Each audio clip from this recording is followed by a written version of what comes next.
coming back to school with me. We could have done it all so easily. Hi, my name is Craig Thompson Wood. I'm the board game teacher. Thanks for coming to the classroom. Today we're taking a look at Rhino Hero from Haba.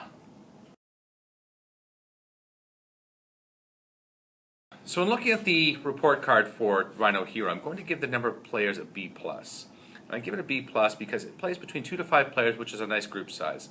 So you can do this with small groups in the classroom, or you could be doing with the 2 players, you could be doing one-on-one with somebody. It's just a very comfortable group size for a game like this. For learning, I'm going to give the game a C. I give it a C because it doesn't really teach a lot of the things that you might find in some of the other games. There's no real reading involved unless you have to consult the rules about what some of the symbols on the cards might mean. There's no mathematics really, like in terms of number sense and things like that. There's mathematics in terms of the building of the structure, but it's nothing really that you can concretely teach to a math curriculum. What you are going to be learning, of course, like any game, you're going to be learning all those social skills when you're playing with other people, sportsmanship, taking turns, things like that. Where I could see this maybe in a stretch would be used for like a primary science class where you're talking about structures and talking about balance and things like that, because this is what the whole game is. You're building a structure from the ground up and trying to keep the building from toppling over while you achieve your objectives as you build. So it's sort of loosely around that, and maybe sort of a fun way to introduce a science topic, but really there's not a lot of solid curriculum teaching that you're going to get in this game. For fun, I give the game an A. And I give the game an A because I think games like this I find them fun, and I know kids tend to find them fun. The reason that games like Jenga are so wildly popular is because they're simple, fun games, dexterity games. So this game is very similar to a game like Jenga because, as I said, you are building, except in Jenga you're just moving the pieces around on a structure that's already been built. In this one you are actually building, like I said, from the ground up, adding layers, more stories to the house, and it's you have different things to accomplish while you're building the structure. One thing I think that makes the game fun too is that being a dexterity game, it tends to eliminate that advantage that adults have over children when playing games like this. So adults playing can really try their best to win against the kids because it's not as big a difference as might be in some other games where there's strategy or maths or something else involved where the adults have the obvious advantage and they maybe feel like they have to hold back to give their kids a chance to win. No such luck here, kids. You're on your own. Dexterity games are pretty good at leveling the playing field between adults and kids, and that to me makes for a lot of fun. For time, I'm going to give the game an A+. I mean, it says it plays between 5 to 15 minutes. I think 15 minutes would probably even be pushing that upper limit. It probably wouldn't take that long. It's incredibly quick to set up, it's incredibly quick to clean up, and it's very fast to play. And so I think that if you're going to do this in the class, you can certainly do this easily in a class period, maybe even a couple times.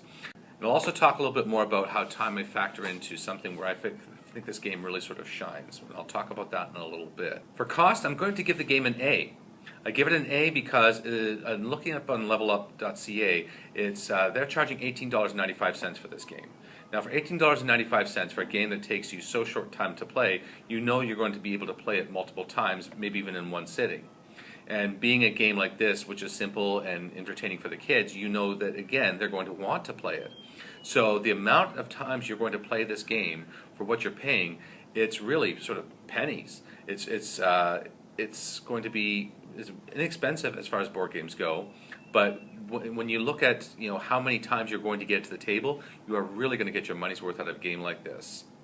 And if you're looking to get games like this for the classroom, I would think that it's easy enough to get games like this, multiple copies for the classroom if that's something you'd like to do. So where I think this game really shines is in the fact that it's so quick and easy to play.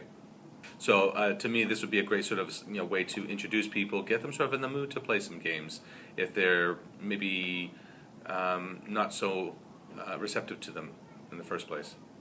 If you're going to get this game for your classroom, I would really suggest that you do this one. If you're doing a part of a centers, then have all the centers doing it at the same time, or have them doing it as a free activity in the classroom.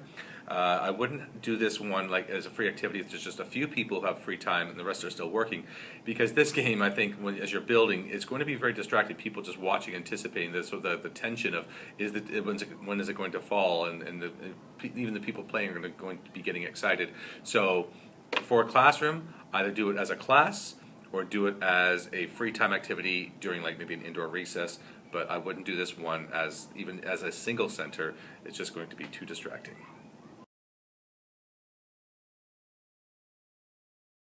Well, that's going to wrap it up for today's episode. If you have any questions about Rhino Hero, please leave me a message in the comment section below. If you have any suggestions for topics you might like me to talk about, or any other games you might like to see on the channel, again, please leave me a message in the comment section below. But until next time, I'm Craig Thompson-Wood, the board game teacher, saying thanks for coming to the classroom.